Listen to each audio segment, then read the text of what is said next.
Amém, graças a Deus. Eu estava olhando alguns rostinhos de quem era mais velho, mais experiente, assim. Estava se divertindo, né? Que maravilha, né? Que bom. É gostoso quando a gente volta a ser criança e a gente lembra da época que a gente frequentava a escola dominical, que era pequenininho, o cultinho. E aí a gente revive isso, é muito bom, né? Meus amados, nós estamos iniciando uma nova série esse mês de agosto. Nós vamos falar sobre o amor que edifica. O amor tem feito tantas coisas na nossa vida, tem feito a gente a servir, tem feito a gente viver em unidade. E hoje a gente vai falar sobre o amor que edifica. Só lembrando que a gente vai dividir essa série aqui em 2 períodos, né? Hoje, próximo domingo, eu estarei pregando. No domingo, dia 16, eu não estarei aqui na igreja. Quem estará aqui é o reverendo Rodrigo Faria, que é do projeto de plantação de igreja de Valinhos. E depois, nos últimos domingos do mês, os últimos 2 domingos, eu volto dando continuidade a essa série.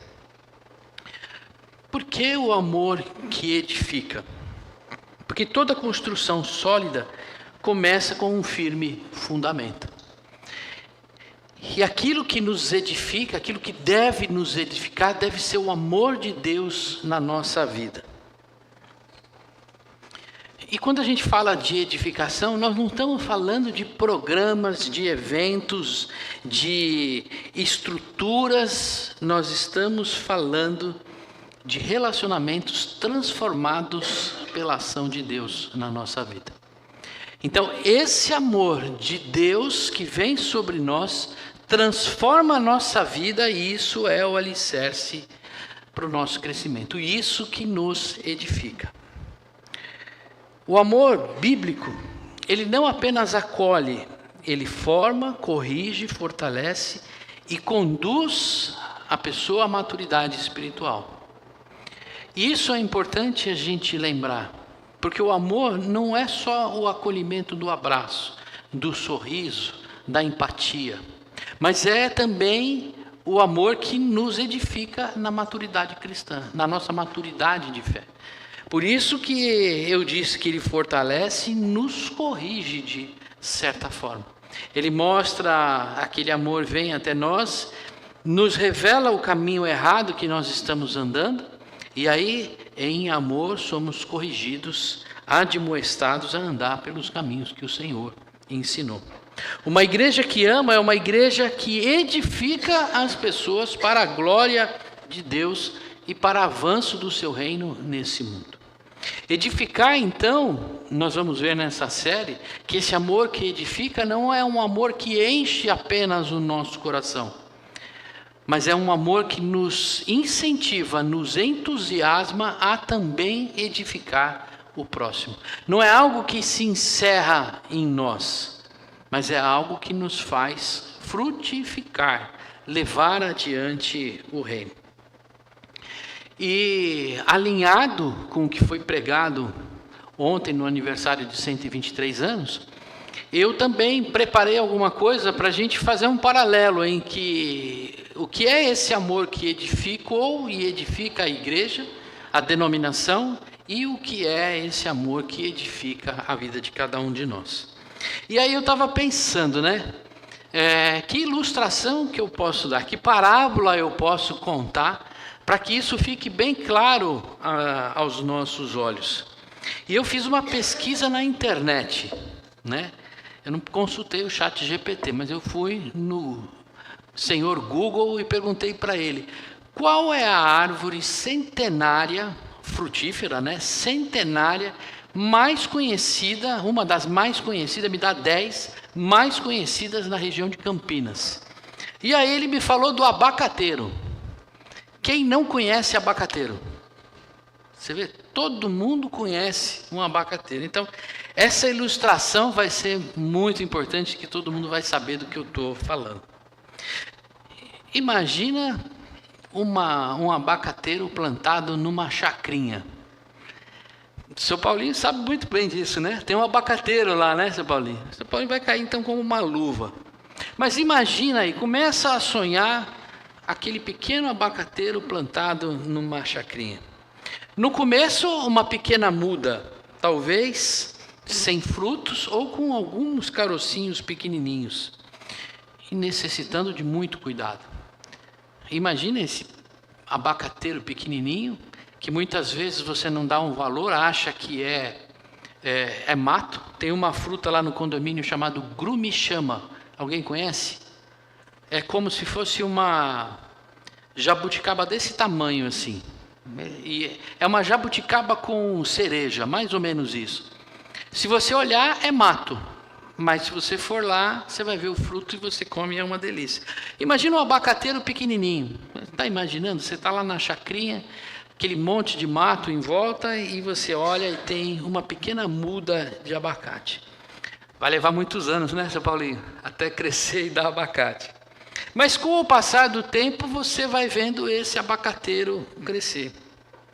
Já não é mais um pequeno arbusto, mas já é uma árvore de frutos maduros.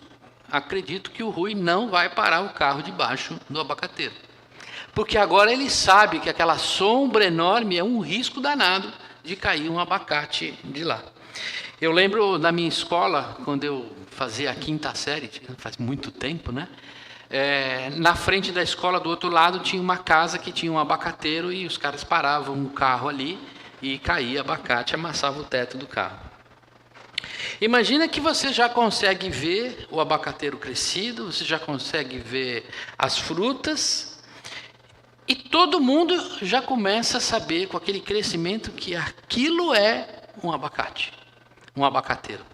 Não é mais uma flor qualquer, um espinheiro, não é mais não é uma laranjeira, é um abacateiro. Você já começa a ver os frutos, porque nós conhecemos os frutos do abacateiro, que é o abacate.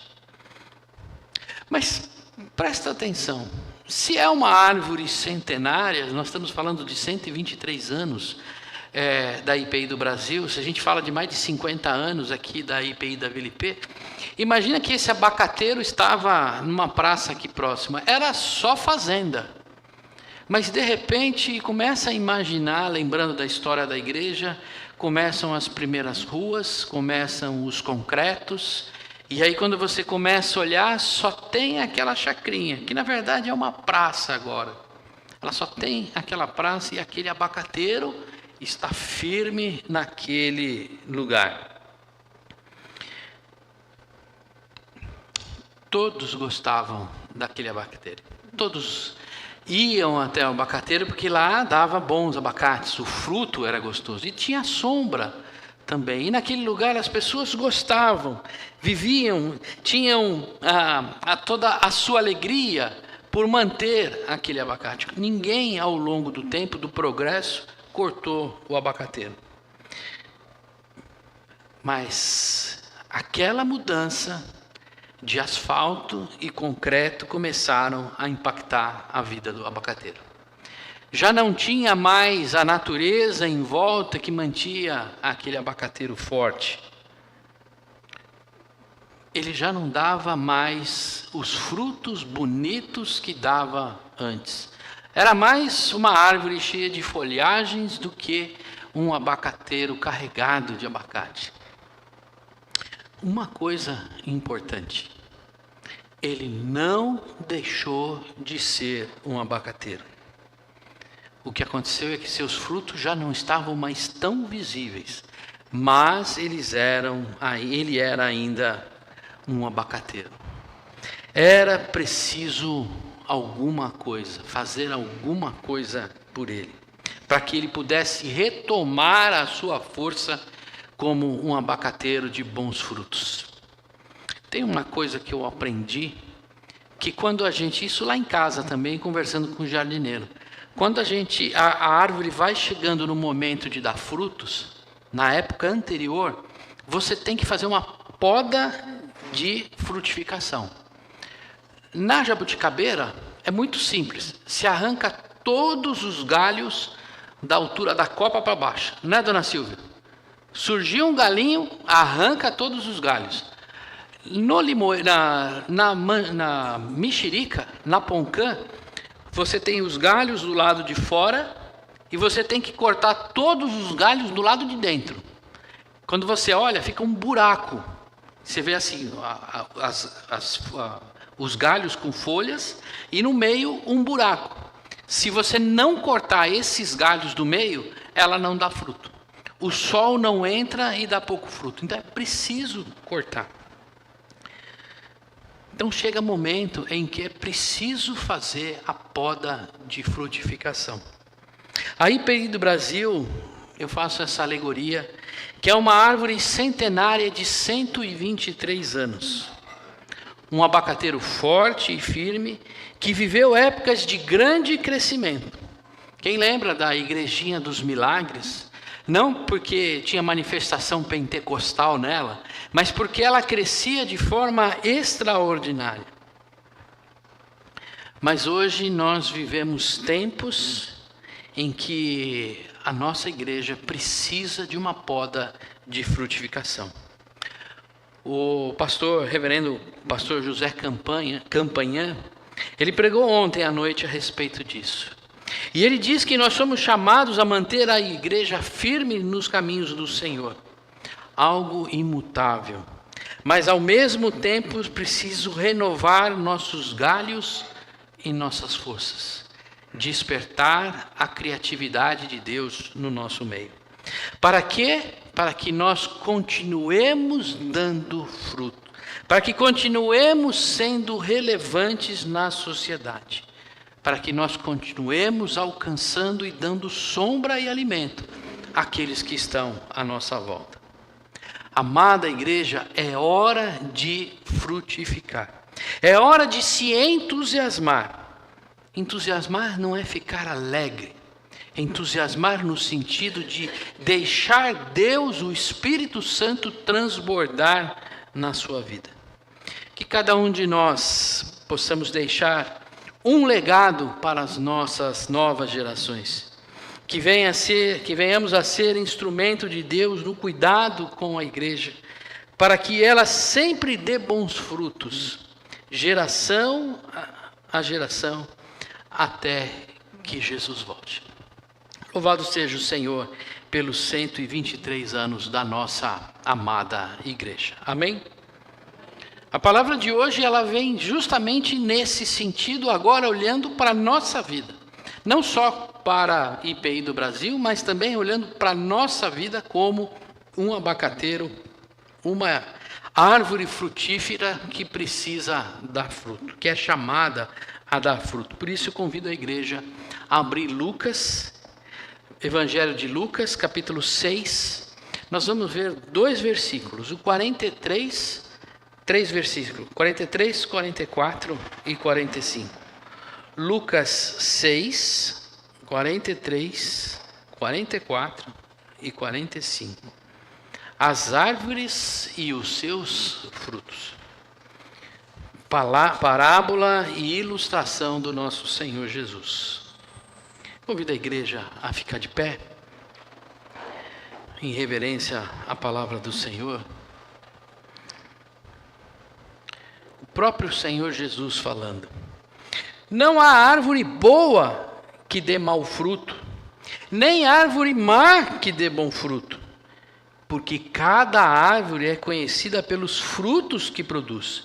Porque não se colhem figos de ervas daninhas, nem se apanham uvas dos espinheiros. A pessoa boa tira o bem do bom tesouro do coração, e a pessoa má tira o mal do mau tesouro, porque a boca fala do que está cheio o coração. Ainda em pé, vamos orar. Pai, que a Tua palavra, Senhor, possa produzir vida na vida de cada um de nós. Tira, Senhor, toda distração, todo bloqueio, Senhor, toda preocupação da nossa mente. E que possamos ouvir a voz do Teu Espírito falar no coração de cada um de nós. Em nome de Jesus. Amém. A igreja pode se assentar. Jesus ensinava através de parábola.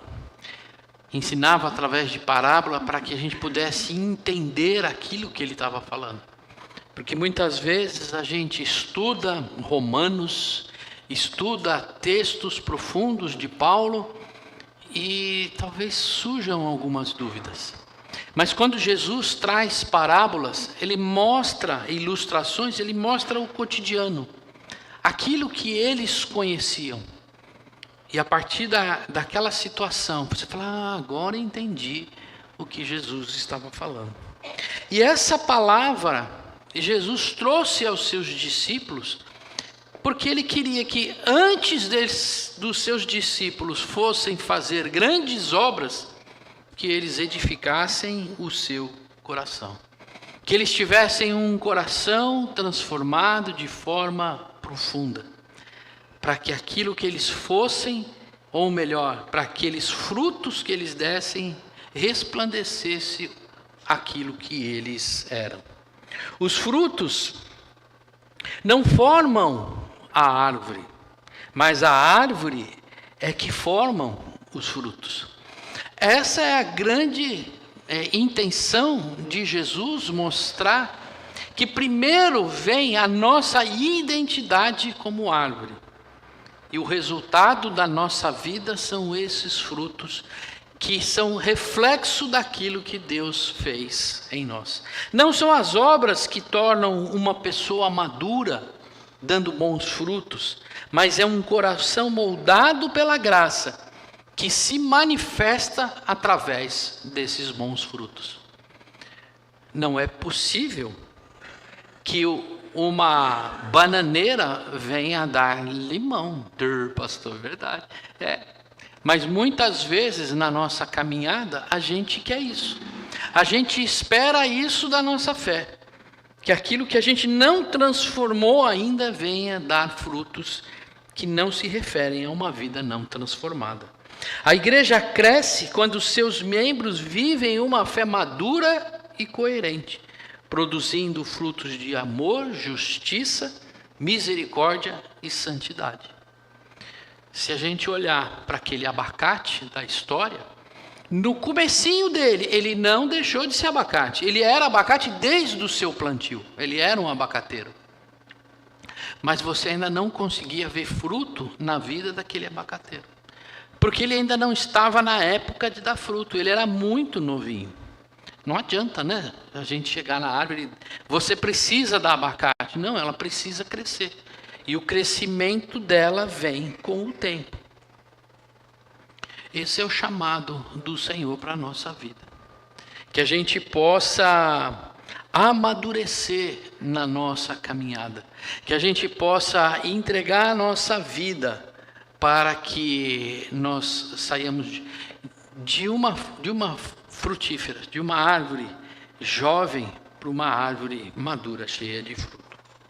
Por isso que nós não somos chamados por Cristo para estar dentro da comunidade de fé apenas para realizar serviços e eventos. Deus não quer que a gente esteja aqui apenas para frutos de qualquer natureza.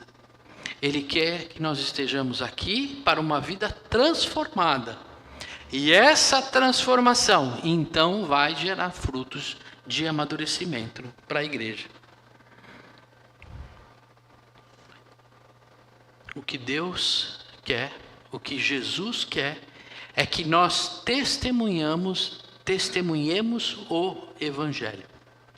Ele quer que a gente vá e pregue o Evangelho, proclame o Evangelho. Não só pregar como pastor, mas proclamar como vida. E só uma vida edificada em Cristo pode testemunhar o Evangelho através de bons frutos. Porque não há árvore boa que dê mau fruto, nem árvore má que dê bom fruto. Simples assim. Por isso que Cristo vem para transformar a nossa vida. Transformar o quê? Os nossos fundamentos. A nossa maneira de enxergar, de viver, de pensar, de agir. Esse é um princípio fundamental que Jesus estabelece. A boa árvore dá bom fruto. Ponto final. A boa árvore é útil, excelente e íntegra. Corresponde aos propósitos de Deus para a vida da igreja. Essa é a árvore que dá bom fruto. E a árvore má é aquela que não dá bom fruto. É aquela que o seu fruto é imperfeito, é não utilizável, é um fruto ruim, não leva ao propósito de Deus. Pastor, o senhor está sendo legalista. Não. É uma questão de identidade. Pode uma pessoa cheia de trevas emanar luz? Não pode. Pode um abacateiro da laranja? Não pode.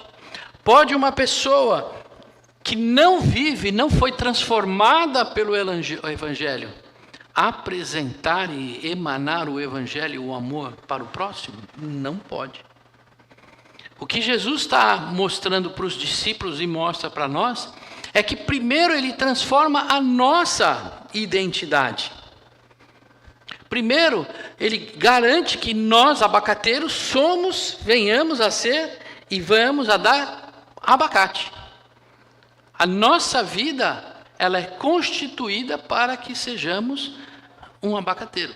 Ou seja, que nós venhamos a dar fruto, a gerar vida, e simples assim.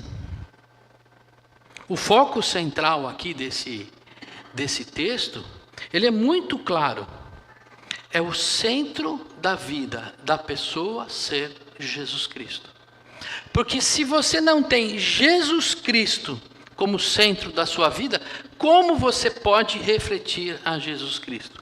Como você pode discipular, gerar discípulos a partir de não ter as características de Jesus, não ter sido transformados pelo próprio Deus?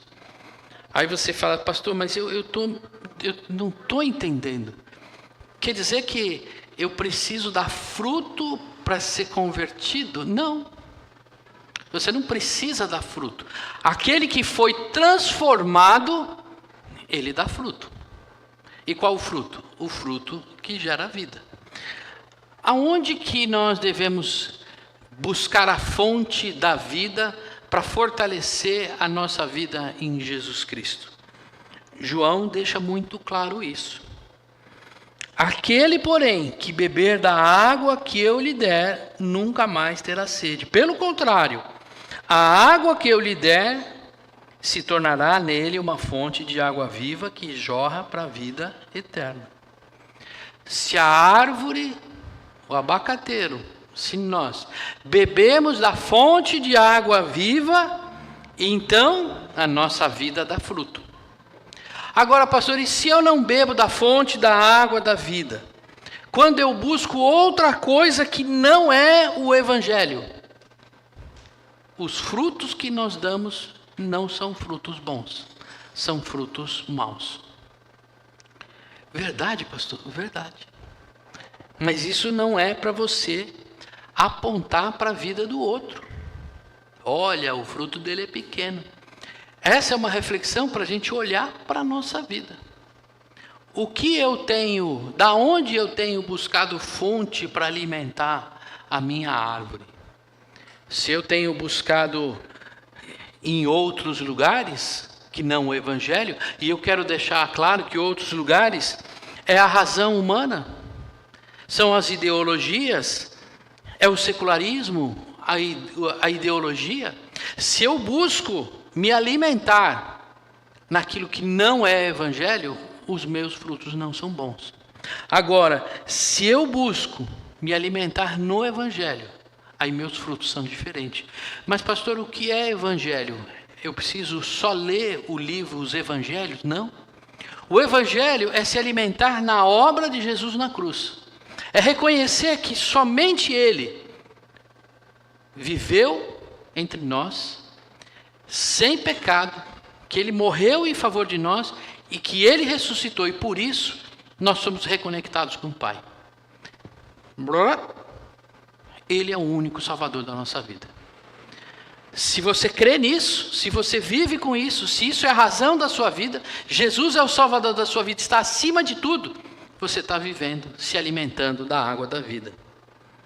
Se você expressa o reino de Deus, aquilo que Jesus ensinou, você está se alimentando da água da vida. Pastor, eu não vivo aquilo que Jesus ensinou. Você não está bebendo da fonte da água da vida. Você precisa, então, mudar a sua forma de caminhar e perguntar: aonde dá a fonte da água da vida? Ao olharmos para a IPI do Brasil, para a Vila IP ou para a nossa vida, duas perguntas devem fazer parte da nossa reflexão quando nós formos viver a nossa vida, o segundo tempo, lá fora. Aqui nós estamos no intervalo, descansando. A nossa vida é lá fora. Quando a gente for caminhar, duas perguntas devem caminhar com o nosso coração. Primeiro, em qual fonte nós temos buscado água? Uma reflexão para você. Aonde você tem buscado água para alimentar a sua árvore, a sua vida? Segunda pergunta, será momento de uma poda de frutificação? Será que nós estamos no momento de olhar tudo aquilo que a gente tem carregado de folhas secas, galhos secos, que sobrecarregam a nossa vida, e limpar esses galhos para que a nossa vida tenha mais força? Será que não é momento de olhar para a nossa vida e falar: está momento de cuidar da nossa vida? E para te ajudar a pensar nisso, eu faço mais uma pergunta, e nós vamos desenvolver o próximo item do sermão. Como você tem sido conhecido? Porque cada árvore é conhecida pelos frutos que produz. Qual o fruto a sua vida tem expressado? Porque pensem, aquele abacateiro que estava lá naquela chacrinha, ele foi crescendo. Você se converteu, você se transformou. No comecinho você não tinha fruto ainda, era muito jovem na fé. Aí você foi crescendo e hoje, quando você olha para você vê o quê? Você vê fruto? Você vê abacate ou você vê banana? Que fruto você tem expressado? Fruto no sentido de atitude. Você tem agido como Jesus ensinou-nos a agir? Ou você tem agido de forma diferente? Como que é o seu caráter? Você resiste às pressões da vida? Ou você tem fragilidade no seu caráter? O seu comportamento? Como estão os seus relacionamentos? Pastor, mas assim, até relacionamento entra nessa questão de fruto? Sim. Qual que é o seu relacionamento com o outro? É de mutualidade em amor? Ou é de eu ganho em cima dele? Eu gosto de levar vantagem em tudo. É melhor eu do que ele. Qual que é a caminhada? Você já entendeu que o Evangelho funciona de forma diferente? Aquele que quer ser o primeiro que sirva a todos? Você mudou o seu comportamento, o seu relacionamento, as suas palavras? Porque se você não mudou os seus relacionamentos, o seu fruto não indica que você é aquela árvore. Ele está indicando outra coisa. Por isso, há necessidade de uma transformação, de reconhecimento do que nós temos vivido e uma transformação. Como eu disse, aquela árvore no comecinho, talvez as pessoas não soubessem que era um abacateiro. Talvez tivessem pensado, aquela pessoa é mais um que caminha, que trabalha aqui na empresa. Não conseguia ver os seus frutos. Aquele abacateiro, ao longo do tempo, ele foi começando a mover os seus frutos. A gente diz que ele foi ficando maduro. E a árvore madura que ela vai dar os melhores frutos. A maturidade cristã faz com que a fé que afirmamos seja a mesma com que nós vivemos. Conforme a gente vai amadurecendo, aquilo que a gente pensa aquilo que está no nosso coração, aquilo que a gente criou como raiz, começa a se manifestar na prática. Eu não consigo pensar, dizer uma coisa e eu vivo uma vida completamente diferente. Essa é uma hipocrisia que Jesus chama a atenção. E ele fala: por que não se colhem figos de ervas daninhas, nem se apanham uvas de espinheiros? Por que você quer mostrar uma vida que você não tem? Primeiro você precisa transformar a sua vida, porque naturalmente o fruto vai indicar quem você é.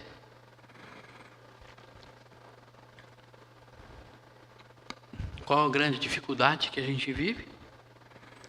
Os nossos discursos muitas vezes não se transformam em testemunho. São só discursos. Glória a Deus, irmão! E bate na mulher em casa. Não, parece brincadeira? Não, verdade. Tem pesquisa, estou lendo um livro chamado O Pastor Resiliente, um livro muito bom. E esse livro traz uma pesquisa nos Estados Unidos, falando sobre vários assuntos. E um deles é uma questão da violência doméstica. E no meio evangélico existe violência contra a mulher. Querendo ou não querendo, é um fato real, constatado em estatística. E aí a questão é o discurso e a prática. Nós temos vivido só de discurso ou nós temos testemunhado por conta da nossa maturidade?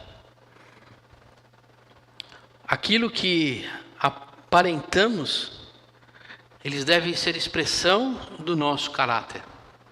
Não ter duas faces. Converso todo santo, paz no Senhor, meu irmão, e tal. Mas por trás estou fazendo fofoca.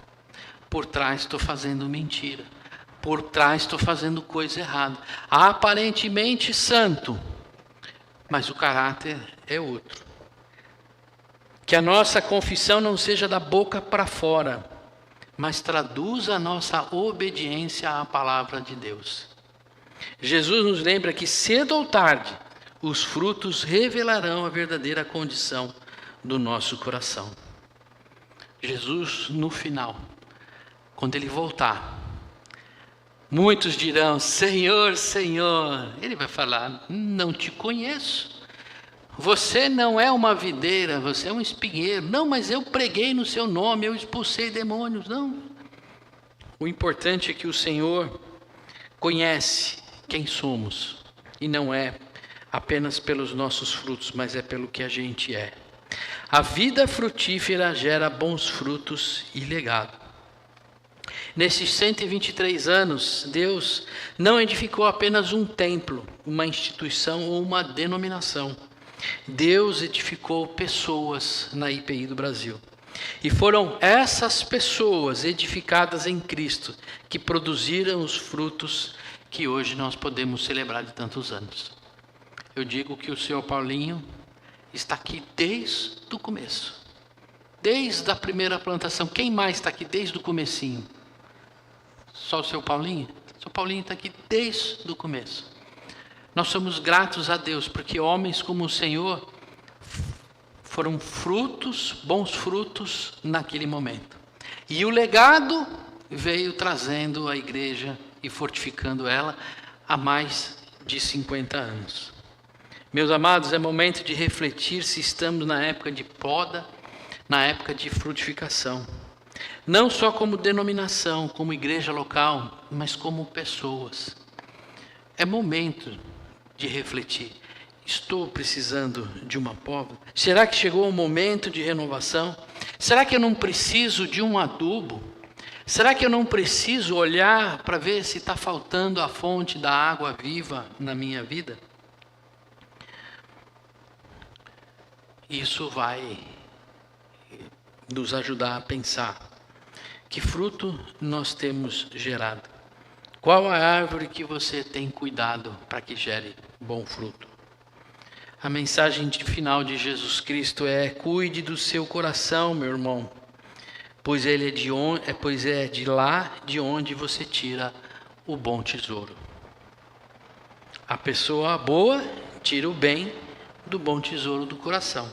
E a pessoa má tira o mal do mau tesouro. Porque a boca fala do que está cheio o coração. Como tirar boas coisas do tesouro se este tesouro não foi cheio das coisas de Deus? Essa é a pergunta que Jesus faz para nós. Como você pode tirar coisas boas, bom fruto do seu coração, se você não encheu o seu coração de coisas boas? E o que você tem feito com o tesouro no seu coração? Confesso que não é fácil. Não é fácil nos dias de hoje, numa sociedade em que idolatra o homem, o poder vira idolatria, o prazer é idolatria, o dinheiro vira divindade. Não é fácil suportar e lutar contra isso. Muitas vezes a gente se deixa levar por esses deuses que o mundo nos apresenta. Se deixarmos o nosso coração ficar vazio de Deus e cheios das coisas desse mundo, nós não teremos um bom tesouro guardado em nosso coração. O que nós precisamos é encher o nosso coração de coisas boas. Mas sozinho é mais difícil de fazer. Caminhar sozinho vai ser difícil. Porque se você cair, não tem quem te ajude. Se você tropeçou e caiu, quem vai te levantar? Se você se enganar, quem pode te orientar e te corrigir? Você está sozinho. Se você se perder, quem pode dizer qual que é o caminho? Por isso que nós não podemos andar sozinho num mundo tão difícil. A vida em discipulado é uma caminhada conjunta. É um momento em que a gente tem um braço forte, um ombro amigo para nos ajudar se nós cairmos, para nos ajudar se nos perdermos, para nos ajudar se nós estivermos enganados, para nos ajudar a amadurecer na nossa caminhada. Quem nos edifica, quem transforma a nossa vida é a ação do Espírito Santo. Mas quem nos ajuda nessa caminhada é a igreja através do discipulado. Neste caminho, seremos alimentados com a palavra, viveremos o cuidado mútuo e experimentaremos o constante amadurecimento da nossa mente e coração através do Espírito Santo. Palavra, cuidado e ação de Deus. Isso é andar em discipulado. O chamado de Jesus não é apenas para que sejamos abacateiros, mas que venhamos a produzir abacates nos lugares aonde estamos plantados. É aqui na Vila IP que Deus chamou você para ajudar seu irmão a crescer, a se tornar um abacate. É aqui que Jesus nos chamou para dar fruto, para amadurecer na caminhada. Minha última pergunta hoje é: vai uma poda frutífera aí? Se você quer uma transformação no seu coração, feche seus olhos. Não precisa levantar, não precisa... não, é você e Deus aí nesse momento. Pai, a Tua palavra, Senhor, foi pregada. A ação do Teu Espírito, Senhor, é que vai completar essa obra. Eu não sei, Pai, quem precisa de uma poda, quem precisa de adubo, quem precisa, Senhor, a fonte de água viva. Mas o que eu sei, Pai, é que se o Senhor tocar nesse coração, então essa árvore passa a dar fruto. A minha oração, Pai, é que o Senhor nessa noite toque nesse coração. Que o Senhor promova, Senhor, a transformação de vida, não amanhã, Pai, mas a partir de agora. Que ele já saia, Pai, deste momento transformado. Que ele já sente a mesa do Senhor, meu Pai, e participe da comunhão do Senhor, já transformado, com a água abundante transbordando sobre a vida dele. Cuida da tua igreja, Senhor. Poda cada um de nós e nos faz dar bons frutos. Em nome de Jesus. Amém.